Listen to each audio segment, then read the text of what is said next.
నమస్కారం ETV news కు స్వాగతం. ముందుగా ప్రధాన అంశాలు. ఈశాన్య రాష్ట్రాలపై రెమాల్ తుఫాన్ పంజా, వేర్వేరు ప్రాంతాల్లో 21 మంది మృతి.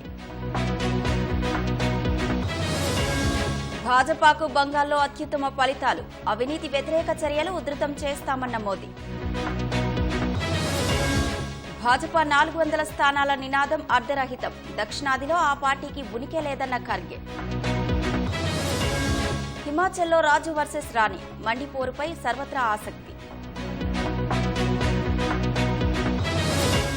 ప్రపంచం సంక్షోభంలో ఉంది, భారత్కు బలమైన నేత అవసరమన్న జైశంకర్.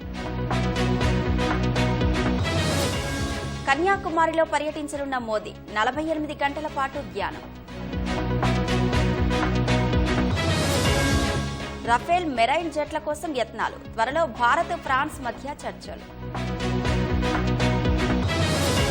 రఫాపై దాడులు ఖండించిన ఐరాస, వెంటనే ఆపాలని ఇజ్రాయెల్కు హితవు.